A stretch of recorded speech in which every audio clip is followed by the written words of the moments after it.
My Are body. you married, brother? Who, me? Yes. Am I married? Yes. No, I'm not married. Are you heterosexual? Well, hold on, wait. Why are you asking me these questions? Yo. Why you worried about why are you worried about my No, it's nothing genitalia? dealing with What you got with going on, man? It's nothing dealing with your sexuality. So what's up? Don't Why are get you too asking sensitive. then? Why are you I mean, defensive? because He's it's just trying hard to for you get to know to. you. Hold on. I Let mean, him talk. Let him talk. I mean, because it's like you got a hard interaction with the opposite sex.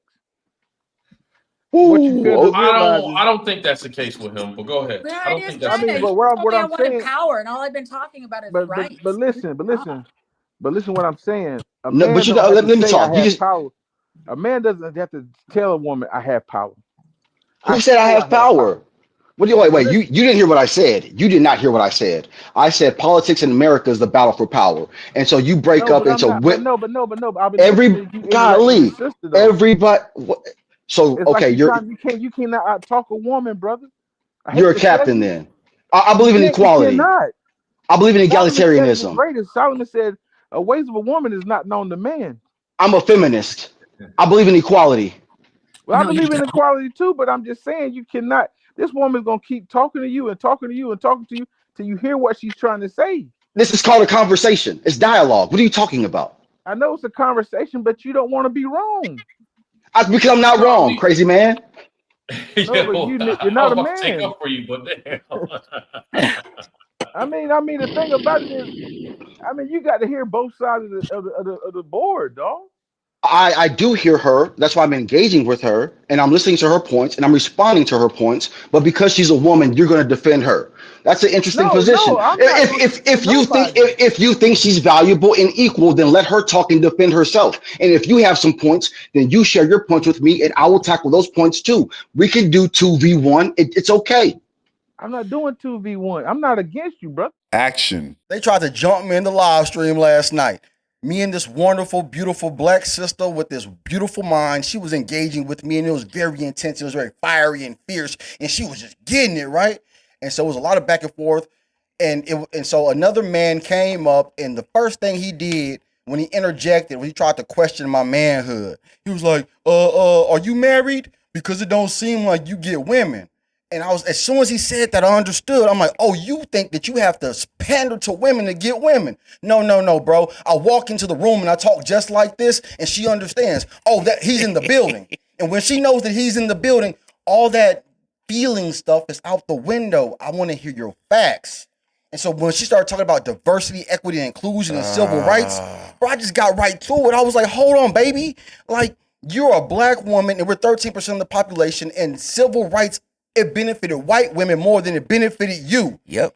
And you over here like, no, I need it. Man, you cannot use legislation to make a person like you. And weak people think that they can force someone to like them. No, you got to be likable. Hey, man, all that matriarch society stuff I've been talking about, women running the community, how they acted a fool during this political season with Kamala, is coming to a head right now, because now we got to talk real politics. Now we got to talk about what y'all really been voting about. Y'all don't understand the information. How do we know y'all don't understand the information? Because when we're asking you to quote fact, you got all these degrees, got a PhD, take care of yourself, you supposed to be a part, you the highest enrolled black woman, you making all this money, right? And you can't supply no fact when we start asking you, who did DEI benefit? Who did affirmative act? First off, let's talk about that. It was affirmative action. It was referred to that first. Affirmative action benefited, yes, white women the most, because what they did was they said that they too are minorities. Think about that. Yeah. Man, and I was trying to have this conversation with this woman, and I said, like, those policies devastate the black community more because we're not getting married. And so they're still married. And so when the white lady is going to work, her check comes back to the house and they buy a summer home while you sitting there talking about, I'm independent, strong, and powerful. And I'm like, we can't have that conversation. We can't. Like, the conversation, when you say about politics, man, if black woman, you voted 96% for Kamala Harris, and men, you voted like 80% for Kamala Harris because you're trying to stay in lockstep with her.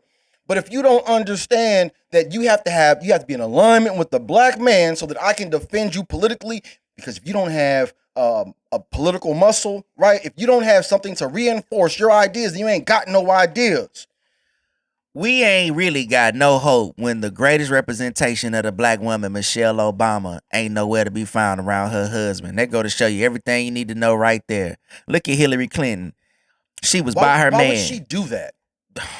Man, Hillary Clinton, I can go back because we watched this stuff on television. Hillary Rodham, and she stood behind her husband with such dignity and such power and such grace. It was unflinching. It was unwavering. I love my husband.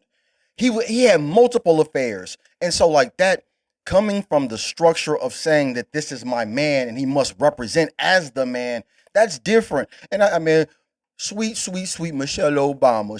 She's one of them original Chicago hood boogers. You hear me?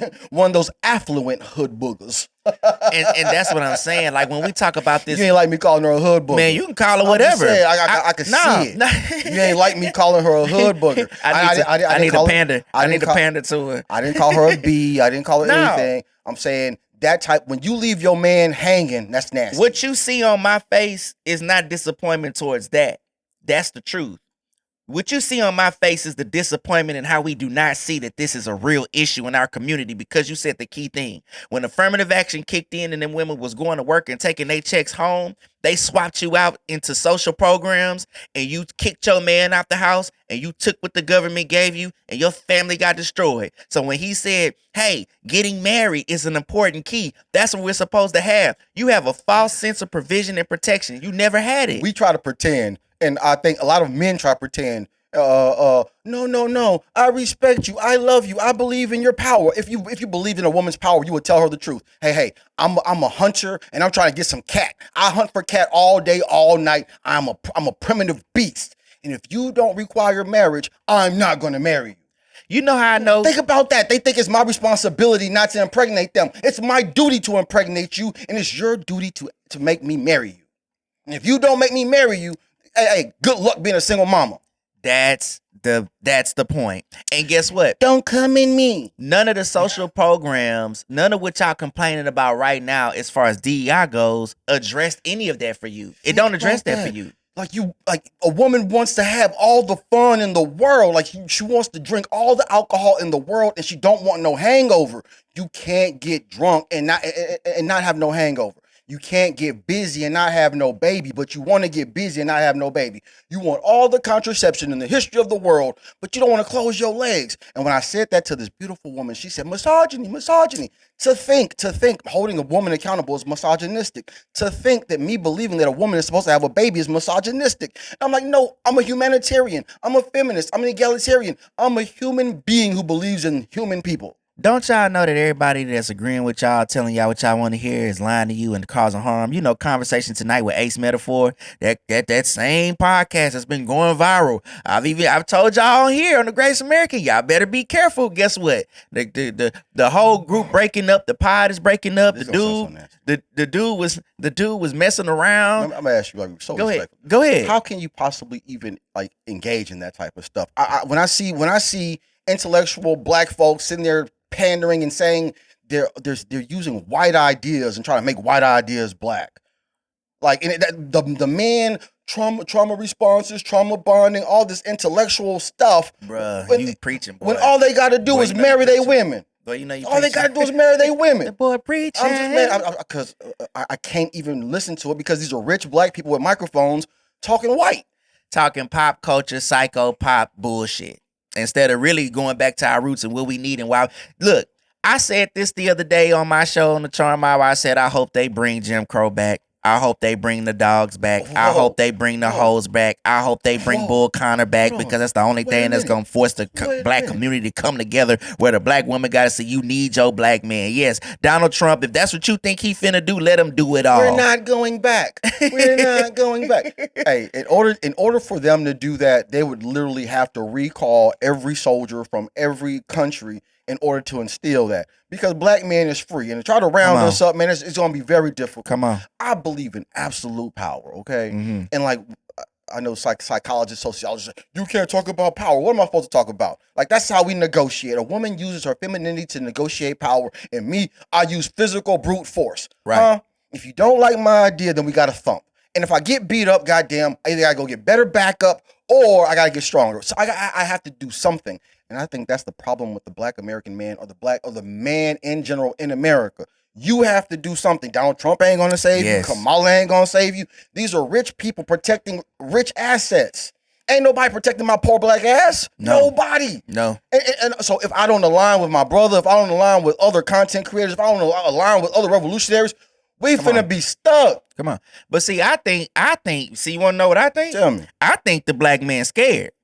I think he want to just talk prison talk and criminality talk on YouTube all motherfucking day. And I think that he's really scared of a real revolution. How do I know this? Because to what he just said, who gonna come make me go back to a cotton field? Why is he afraid?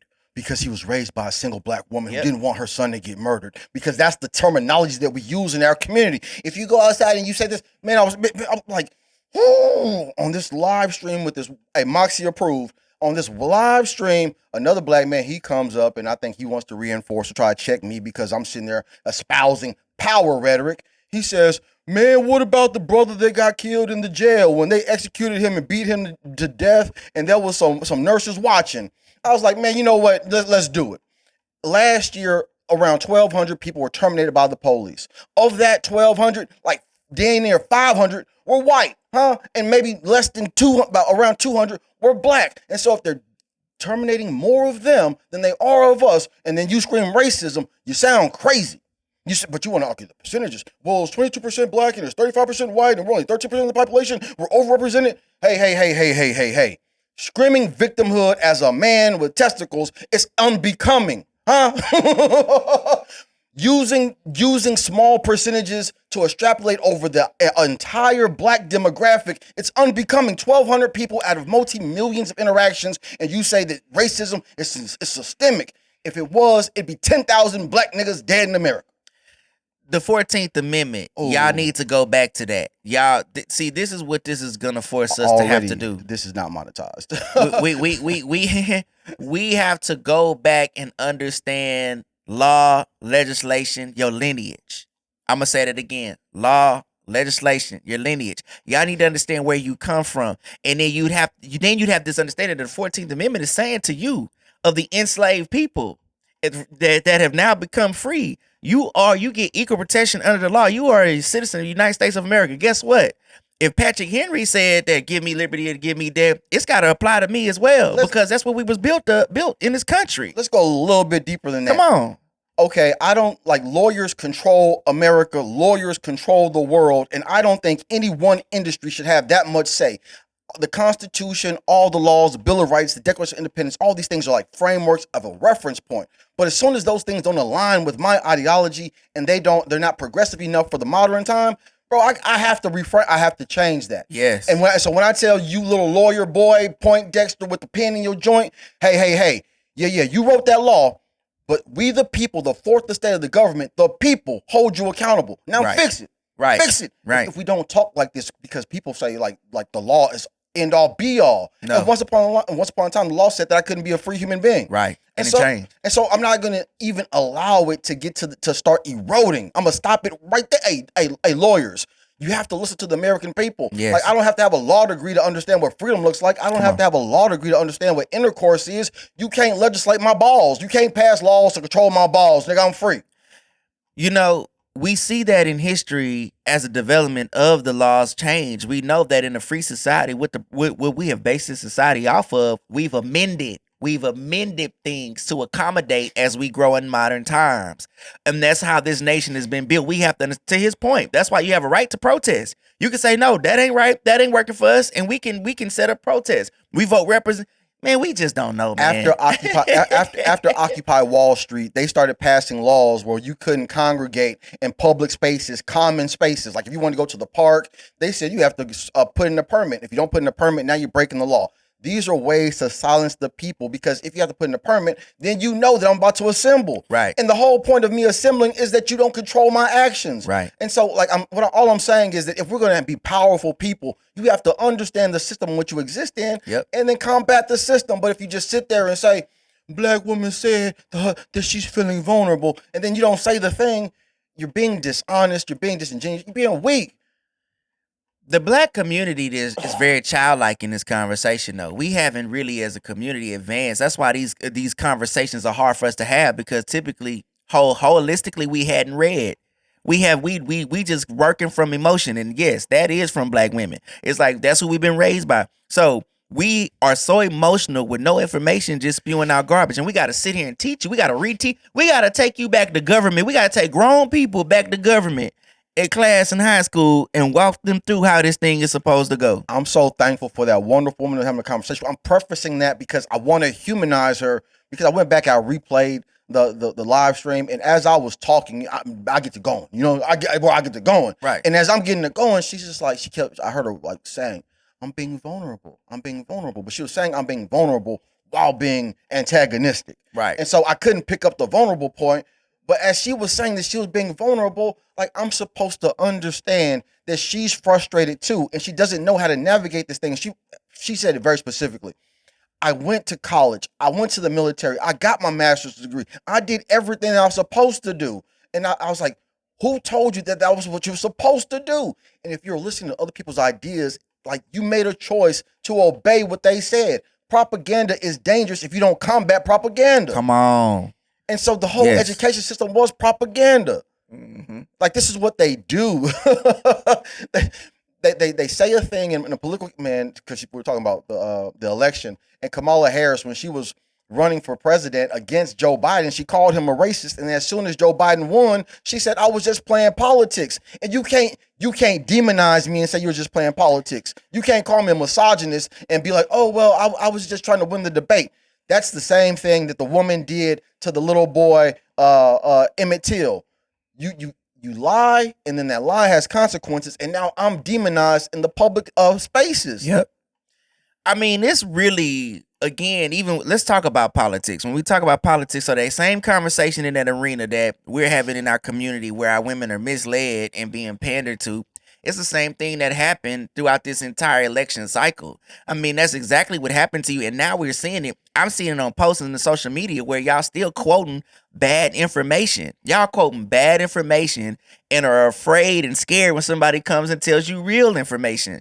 That is just, it is ridiculous how we can't, go ahead. You said real information. And the only reason why I said, because we can look at the exact same data set and have two different conclusions from that data. Like, we can have different opinions on the exact same data. Hey, if we all collectively saw this lady call that man a racist, and that man has exemplified racism, and we all agreed that that was the case, only for us later on to accept him because they told us to, and y'all don't see a problem with that, that there alone lies a problem. That's simply right there. For today, people are still defending this man. Now, how do you pardon Fauci? How do you pardon Fauci? Like, wait a minute, I didn't even know he needed a pardon. Why does he need a pardon? Then we have all this information coming out about these vaccines. They're telling on themselves. Yeah. We're in cahoots. We're all colluding together to extrapolate wealth from poor people in America. Hey, we'll sell you a vaccine and get trillions of dollars. And now AI is coming. They're about to get trillions of dollars. They will do anything to take all the money from poor people and shovel it to the top. And instead of me acknowledging that I'm playing a power game in politics, I'm going to sit here and have a debate with a woman about whether or not she should have a baby. And I'm like, girl, if you don't, there are gay people and people who can't have babies right now paying $200,000, $25,000 per in vitro treatment, and the $40,000 to freeze the eggs, hundreds of thousands of dollars to have a baby, and then you'll go to Planned Parenthood real quick. Come on. Huh? You'll pop. If you know that a baby is worth $200,000, it's worth $200,000 even for you, poor person. And so if we don't have a value and a sanctity for human life, that's where we got to start it in the black community. Because, man, she was saying, if we had real health care, then women wouldn't feel obligated to go do that. And so when she was being very vulnerable, and I had to listen to her perspective, I'm like, damn, she's poor, her man is poor, and she's looking at this baby and saying, do I want to bring this baby into a world where we can't even pay for food? I'm like, man, I hear you. But I'm not supposed to destroy the baby because I ain't got no money. Right. we're gonna figure it out. Right. Man, we're gonna buy some flour and make homemade tortillas and eat beans, but you don't want to do that. You don't want to make the sacrifice to make sure that the family exists. Because because we're all, and men included in our community, we're very self-serving. We're self-serving, and I'm gonna tell you why I'm saying that. My empathy is growing short. My sympathy is growing short towards anybody that has any type of commentary on AB or what they can't do when they're not married or they're not requiring it. I'm sorry. And we have abstinence. We have too many contraceptives. We have too many options out there for you not to have no baby, or just refrain from sex, period, for you to be me having that conversation. Why are we not talking about that? And then guess what? Again, we mentioned it here already. We said what the social programs did and what we need to make great again, and we're not doing that. So black people need to start hearing real solutions. I'm not calling black feeling no more. Hey, get married. She kept saying, Get married. She kept saying social safety net, social safety net. You're asking outside forces to dictate your life to you. You want them to write policies to control your life. And so I said, we need a national labor contract where we as a people go to the government and say, 2 weeks paid vacation, 1 week sick leave, and you get a paternity leave, maternity leave, right? Make that federal for all employers, and it's coming through the job. And so now you're not taxing other people for my decisions. I'm funding my own health care. I'm funding my own economic future. And she said, that's a social safety net. I said, man, there's a fundamental difference from them giving me a handout and me fighting for the thing. Right. If someone gives you something, they own you. If I go take it, it's mine. It's mine. I own it. I'm gonna put this in perspective since you said that. We cooking. Let's go ahead and cook on this, okay? Now that we talk about who funds the movement, now I want y'all to think about the critique that MLK had. And then that's important because we're finna get a lot of documents on what happened in his assassination. But now I want you guys to go back and listen to what Malcolm was saying about those Christian leaders in that church that went and made and negotiated this deal with Jews for our freedom in terms of the Civil Rights Act and the Voters Act, and why it included what it included, because those that funded it were able to put in all the other things that did not directly have anything to do exclusively with just us. So what he just said, if I'm funding it, if I'm the person putting up the money, he who has the goal, what? Rules, right? That's the golden rule. If I got it, and I'm making it, I'm gonna tell you and put all these initiatives in there. So black people collectively, look, we didn't fight for the economic freedom or capital injections from the government. The reparations fight really should have been had then, because then we wouldn't have had no need to involve all these other people. But as soon as that other funding came in, they could just put whatever they wanted to in the paperwork. Devil's in the details. They squashed the reparations conversation with violence, and that's where the distraction comes in. So when I'm sitting here and I'm talking about freedom, all you gotta do is terrorize me, and I ain't talking about freedom no more. I'm asking you to stop the terror. And so right now it's the exact same thing. You hit me with COVID-19, you'll hit me with Occupy Wall Street, banks collapsing, the housing market collapsing, and when all these things are happening, I can't talk about my individual freedom.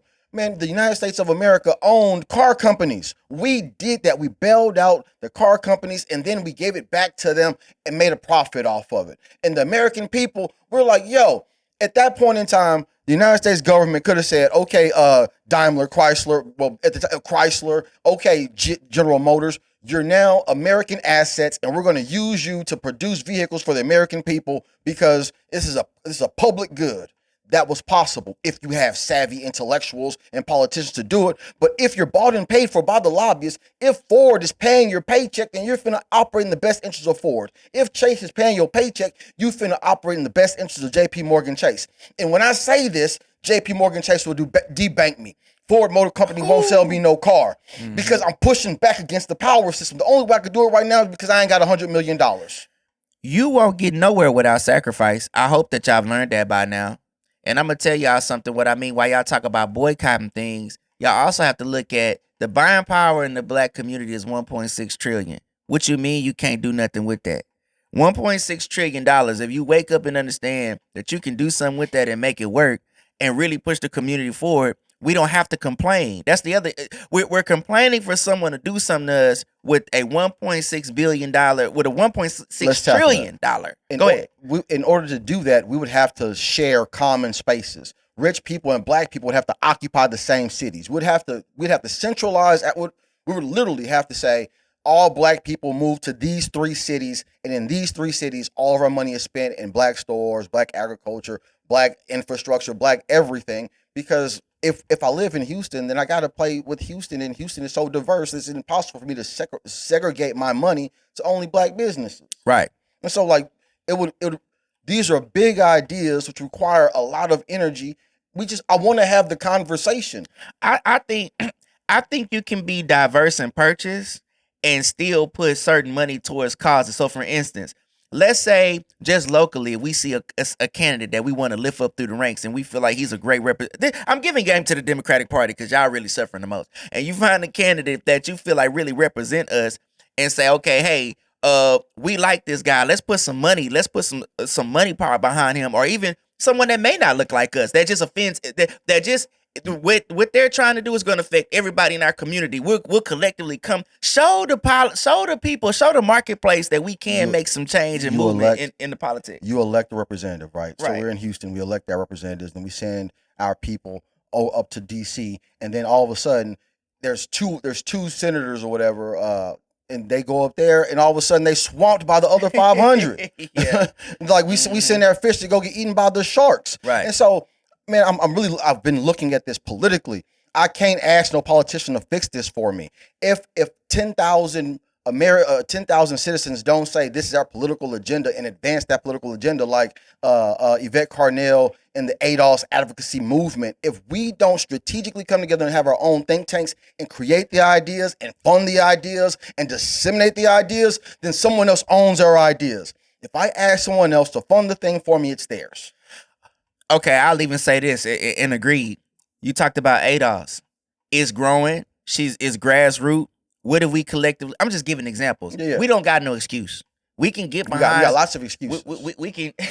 We can be victims and understand that I have to fight victimhood simultaneously. It's a Right. complex thing. Like Right. I know that I'm black in America. I know there's racism in America, but simultaneously, I'm not finna go anywhere. So I have to try to navigate this thing to the best of my ability. Right. They have think tanks, man. The Brookings Institute, they have all these think tanks that make them powerful. Where are our think tanks? I'm tired of us taking our talent. The Negro Leagues, we'll send Satchel Paige to go play in the MLB when Satchel Paige is the most powerful throwing person. He needs to come to our arena and come see him. Correct. Oh, my bad. Okay. If we have to grow our talent and build our talent, anything outside of that, man, we pissing in the wind. Right. No, that's true. That's true. And we have the talent to be powerful. Man, I was talking to these wonderful people, man. Moxie approved. He's a content creator, one of the best on YouTube. This woman, she has a master's degree. This other gentleman, he's a business person. This other gentleman, these are all business owner, affluent, powerful black folks in their communities. And we're talking about what the white man is doing. Oh, Donald Trump is about to do executive order. Oh, okay. That's 4 years. If the Brookings Institute has been in existence for, man, before the 70s, you hear me? And so if we have a long game where our institutions stand for 100 years, it's the long game. I got to start today to worry about my great-great-grandchildren, the same way that my great-great-grandfather was a freed slave, and when they got 400 acres, when they were still lynching niggas in 1896, if I don't have that type of foresight, if I'm not willing to sacrifice my life today for my great-grandchildren, then I'm a coward. I'm a coward. We want temporary feelings. That's what we want. We want to feel good. I want a nice house. I want the car. I want to be able to go out and eat. And if I have 2 children, then that cuts into my retirement fund, and I can't buy the yacht or whatever the hell the vision that I have in my mind. Man, I love babies, but no babies, no America. That's very simple. It's very simple. This is basic humanity. When we get down to it, man, if we don't have children, we ain't got nothing. And we got to a place where the conversation is about: do I negotiate my future with children so that I can be economically viable today? And that's crazy. It's crazy. And why would we give up our rights to not be the greatest American alive? I was trying to end with a great thing, and I totally bombed. I bombed. I bombed. You can't always be cool. You can't always be cool. But you always be real, though. You can always be real. You can always really be the greatest American alive. The greatest American alive. The greatest American alive. The greatest American alive. The greatest American alive. The greatest American alive.